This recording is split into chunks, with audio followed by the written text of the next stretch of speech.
Hello hello hello, मैं हूँ numerical bot, ये असिस्टेंट बॉट। आप देख रहे हैं फ्री क्लासेस और मैंने किया है खुद को अपग्रेड। आइए आज का न्यूमेरिकल देखते हैं, आज क्या लेकर आए हैं।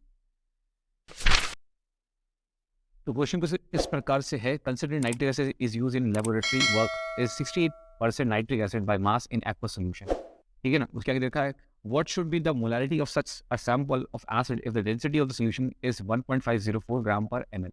Density of the solution is given, molarity पूछा गया है और 68% वेट बाय वेट मतलब mass by mass percentage given है क्वेश्चन में। तो ये आपके सामने है, नाइट्रिक एसिड नाम भी दे दिया है ताकि आप मोलर मास निकाल सकें। और इससे पहले वाले क्वेश्चन 1.2 सॉरी 2.2 2.3 और 2.2 ये तीनों इसके पार्ट नहीं है सीरीज के, क्योंकि ये ऑल थ्योरेटिकल क्वेश्चंस है। तो हमने 2.4 को डायरेक्ट लिया है। तो नाइट्रिक एसिड 68% ये वाटर रखी हुई है हमारे सामने और हमें कैलकुलेट करना है इसकी मोलारिटी कितनी होगी।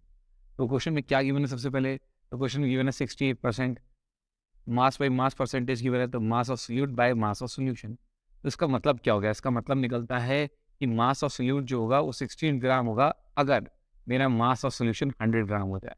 और साथ में डेंसिटी गिवन है, डेंसिटी कितनी गिवन है 1.504 ग्राम पर एम एल।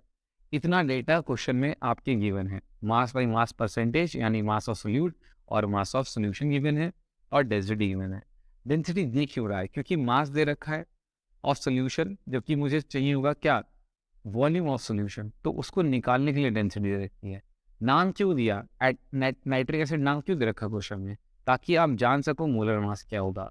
और मास भी दे दिया है, तो मोलारिटी के लिए सारे डेटा ऑलरेडी क्वेश्चन में गिवन है। क्वेश्चन बहुत ही ईजी है। आओ आगे इसको सॉल्व करते हैं।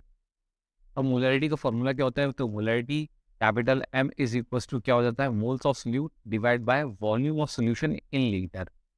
तो इन लीटर में वॉल्यूम को निकालना है और ऊपर मोल रखने हैं।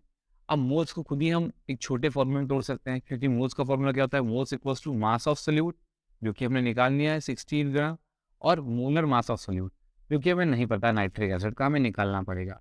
तो आओ चलो नाइट्रिक एसिड का मोलर मास निकालते हैं। तो molar mass of nitric acid मतलब HNO3। तो HNO3 का मोलर मास कितना हो जाएगा, एक H का होता है 1 म्यू मास, एक N का मास होता है कितना 14 म्यू, और एक O का होता है 16 म्यू। 3 बार O लगा हुआ तो कितना हो जाएगा, हाँ 3 इंटू 16 हो जाएगा। तो टोटल कितना निकल आया, 1 mu plus 14 mu plus 48 mu, सबको जोड़ देंगे इतना हो जाएगा 63 म्यू बन गया। ये क्या है, एक मॉलिक्यूल का मास है। तो मोलर मास के लिए हम लोग क्या करेंगे, वेरी सॉरी 63 को नहीं कट करेंगे, गलती से यहाँ कट लगा हुआ, 63 को नहीं कट करेंगे, हम लोग वो को कट कर देंगे, म्यू को कट कर देंगे, तो क्या आंसर आ जाएगा 63 ग्राम पर मोल आता है। तो आपको म्यू कट करके ग्राम पर मोल लगा देना होता है और आपका मोलर मास निकल आता है। तो नाइट्रिक एसिड का मोलर मास कितना हो गया, 63 ग्राम पर मोल आ गया। और मास तो पहले से पता है हमें, कितना क्वेश्चन दे रखा है 16 ग्राम। और रख देते हैं वैल्यूज को फटाफट से। अभी मोल इक्वल टू क्या हो गया, 68 ग्राम बाय क्या हो जाएगा 63 ग्राम पर मोल। ये तो मोलर मास हो गया, ऊपर क्या हो गया, गिवन मास हो गया। ठीक है ना, तो ग्राम से ग्राम कट जाएगा और मोल्स कितने आ जाएंगे, 68/63 मोल्स आ गए। ये आपको मिल गए मोल्स, किसके मोल, नाइट्रिक एसिड के मोल। अभी आपको क्या चाहिए होता है फॉर्मूले में, तो अभी मोलारिटी इक्वल टू क्या होता है, ऊपर सोल्यूट के मोल्स, नीचे volume of solution in litre. But मुझे तो सिर्फ मास पता है, सोल्यूशन का वॉल्यूम पता ही नहीं है। तो फिर से और एक बार डेटा देख लेते हैं। ठीक है ना, यहाँ पे हमने मोल्स रख दिए हैं, अब वॉल्यूम का डिस्कशन कर लेते हैं। तो मास ऑफ सोल्यूशन कितना दिया 100 ग्राम, डेंसिटी कितनी दी है 1.504 ग्राम पर एमएल दे रखी है।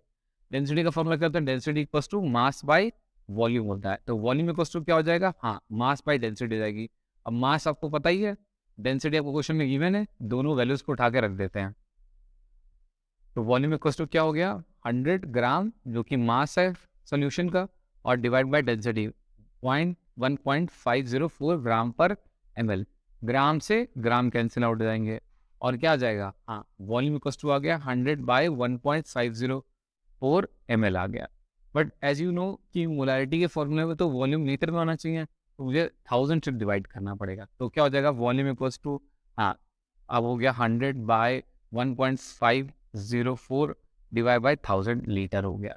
अब यहाँ से वॉल्यूम निकालेंगे तो ये वैल्यू पर यहाँ जाएगी, तो कितना हो जाएगा, volume is equals to 100/1.504 into 1000, ये लीटर में कन्वर्ट हो गया। नाउ वॉल्यूम में मिल गया सोल्यूशन का, लीटर में मोल्स तो पहले मिल चुके हैं, चलो वैल्यूज को पुट कर देते हैं। तो अभी मोलैरिटी इक्वल्स टू क्या हो जाएगा, मोल्स तो हम पहले रख चुके थे, अब क्या रख देंगे साथ में, वॉल्यूम रख देंगे।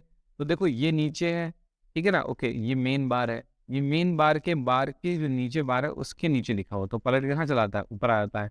हाँ, तो ये ऊपर आ गया, तो 68 इंटू 1000 इंटू 1.504 और नीचे 63 इंटू 100 हो गया। 2 0 से 2 0 काट लेते हैं, बाकी मैंने कैलकुलेटर सॉल्व किया है, आप खुद से सॉल्व करो तो कितना हो जाएगा ऊपर। हाँ, ऊपर आएगा आपका 1022.72 डिवाइड बाई 63, इसको डिवाइड करेंगे तो आपकी मोलैरिटी आ जाएगी, कितनी आ जाएगी, 16.23 मोल पर लीटर। मोलैरिटी किसमें आती है, मोल पर लीटर में। आप इसे और क्या बोल सकते हो, 16.23 मोलर सोल्यूशन, ऐसे लिख सकते हो। डन, क्वेश्चन यहाँ खत्म होता है। अब वीडियो के एंड में आपके लिए क्वेश्चन, आप मेरे को आंसर करके बताओ मेरे क्वेश्चन का। मोलैरिटी इज टेम्परेचर डिपेंडेंट और इंडिपेंडेंट, और जो भी निकले तो बताना है ऐसा क्यों। यही आज का आपका क्वेश्चन है, आपको ढूंढना है क्यों। वो अगर टेम्परेचर डिपेंडेंट है तो क्यों, और इंडिपेंडेंट है तो क्यों। Thank you so much video देखने के लिए, चैनल पर आने के लिए। अपना साथ में भी बना रहिए, हंसते रहिए, मुस्कुराते रहिए, चैनल पे आते रहिए।